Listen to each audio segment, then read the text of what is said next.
عزیزان تقریبا به آخرای برنامه رسیدیم و با آخرین مهمان عزیز در استودیو در خدمت شما عزیزان هستیم.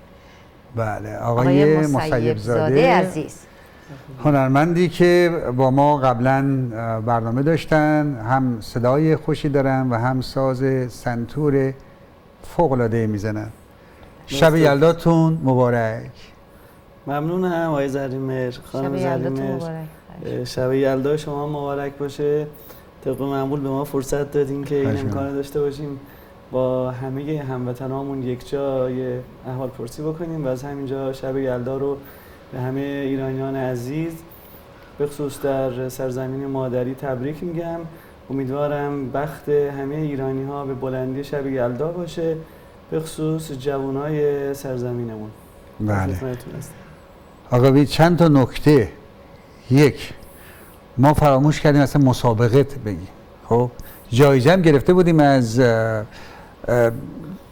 جواهری دنیا، سکه گرفته بودیم، اونا مجبور اینا نگه داریم واسه عید. خب ما داریم میگیم واسه عید. به هر حال شرمنده شدیم. ما قرار بود تا سال یک برنامه باشه، الان 20 دقیقه مونده به 2. خب و مسائل دیگه ای که وقتی که حجم کار زیاد میشه در چنین موقعی کاش هر ما جشنش اون موقع ما روتین میدونستیم چه کار بکنیم. نه برای اینکه آقای زمین وسط هفته است، بچه‌ها هنرمندا همه سر کار بودن و سخت بود اینا رو از ساعت 5 آورد استودیو.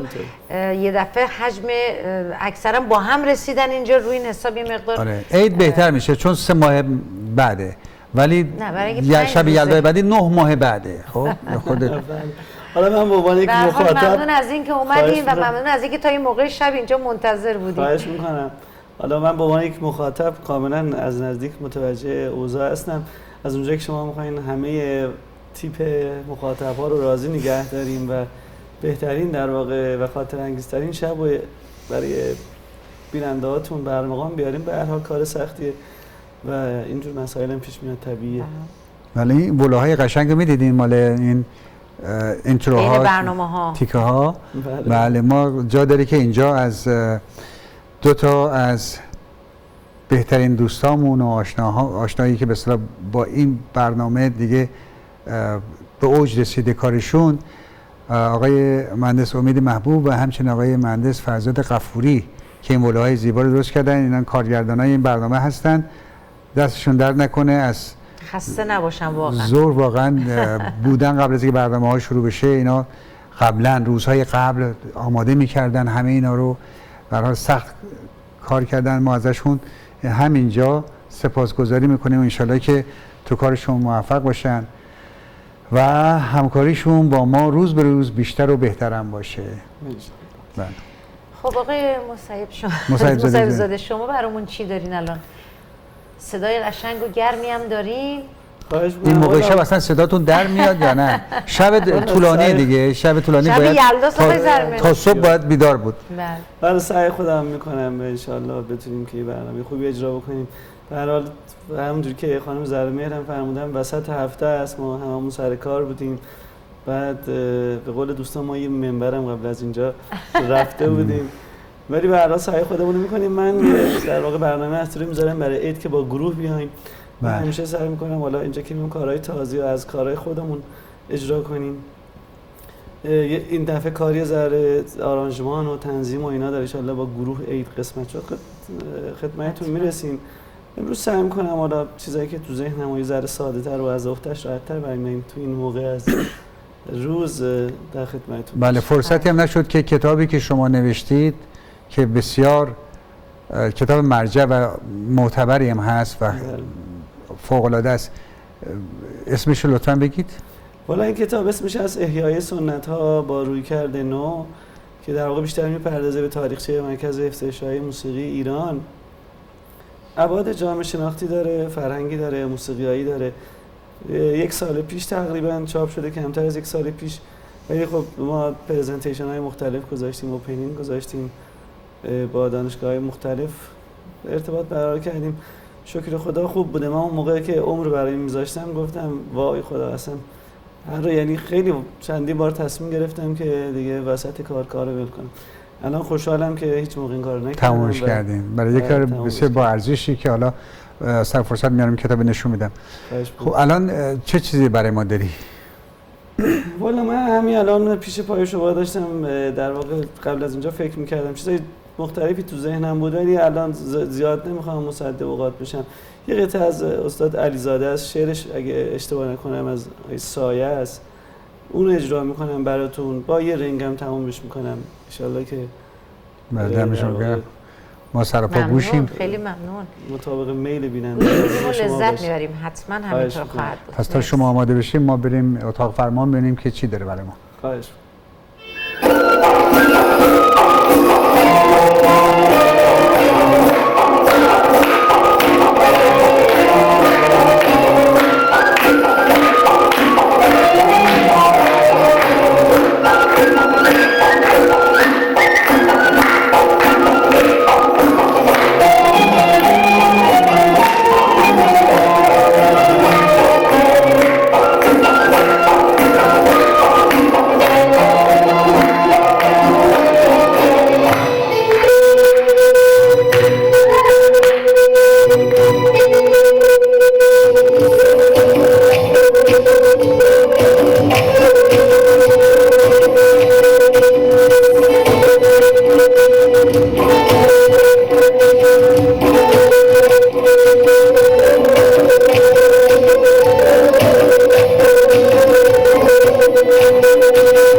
گل چهره مپرس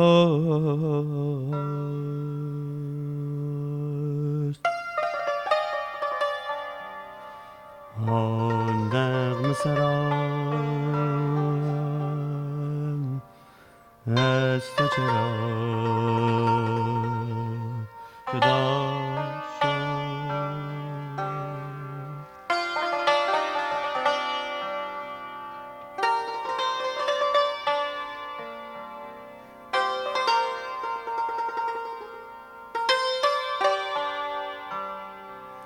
گنجه نپرس پروانه تو بی تو کجا رها شد مپرس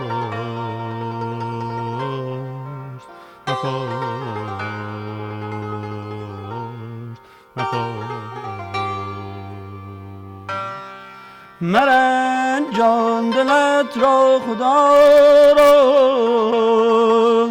رها کن غمت را رها کن مخور غم خدا را مخور غم خدا را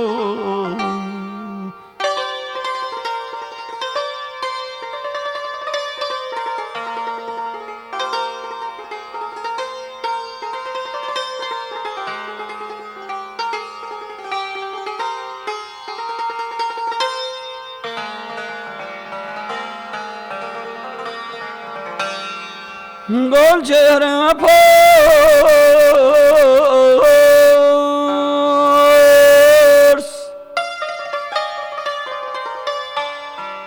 آن نغمه سرام از تو چرا جدا شد مپرس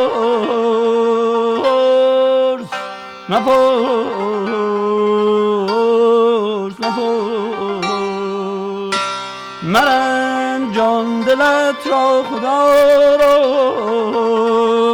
رها کن غمت را رها کن مخور غم خدا را مخور غم خدا را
بسیار زیبا تو این وقت شب، واقعا خیلی هنر کردید.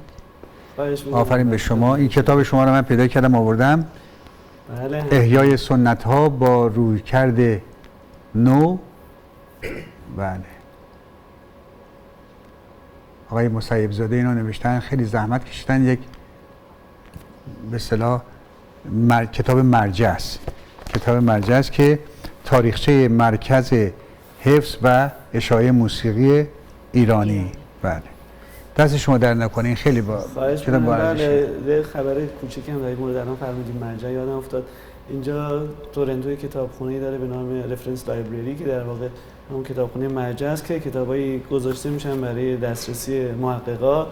ما این شانس رو داشتیم که این کتاب هم جزو کتاب‌های مرجع پذیرفته شده، حالا دیگه ثبت شده. بله.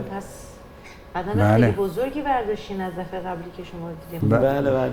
حالا تو پروسس گفتن که میتونیم بخریم، من گفتم نه، من با کمال میل افتخار خودم میارم تقدیم میکنم.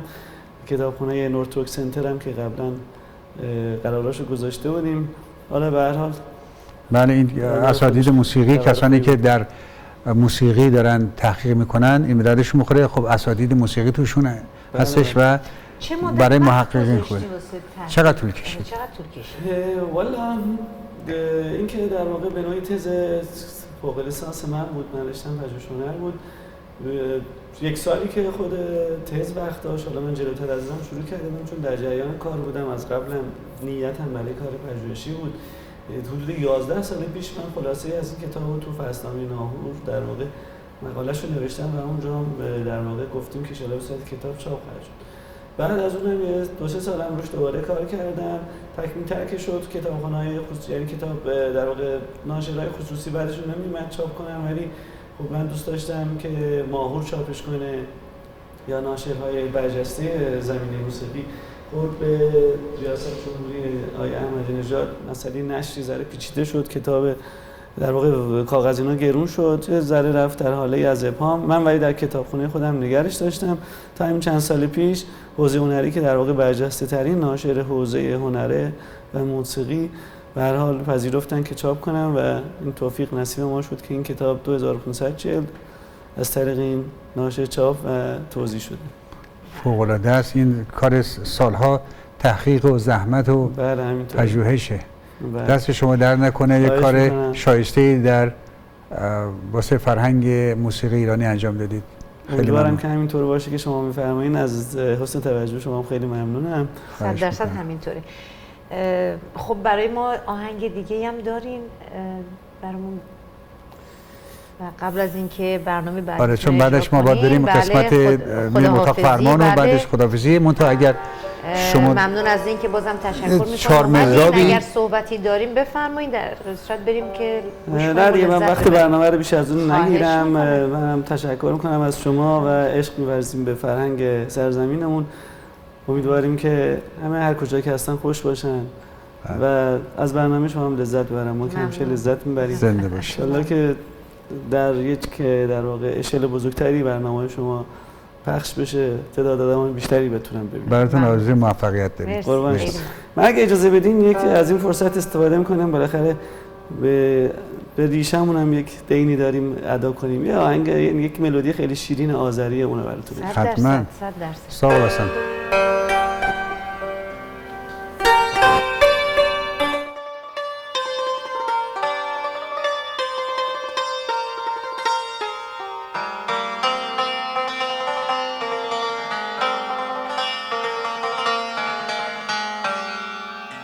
Budaqda ceyran gəzər, hələ yağında şəzər. Budaqda ceyran gəzər, hələ yağında şəzər. Mən yaran eyləmişəm, yar məndən kənar gəzər. Mən yaran eyləmişəm, yar məndən kənar gəzər. Ceyranım, tərlanım, harda qaldı gəlmədin, qaş qaraldı gəlmədin. Bu dağın o yüzündə, ceyran otlar düzündə. Bu dağın o yüzündə, ceyran otlar düzündə. Ben yarımı tanıram, roşa xal var üzündə. Mən yarımı tanıram, roşa xal var üzündə. Ceyranım, tərlanım, harda qaldı gəlmədi, qaş qaraldı gəlmədi. Ceyranım, tərlanım, harda qaldı gəlmədi, qaş qaraldı gəlmədi.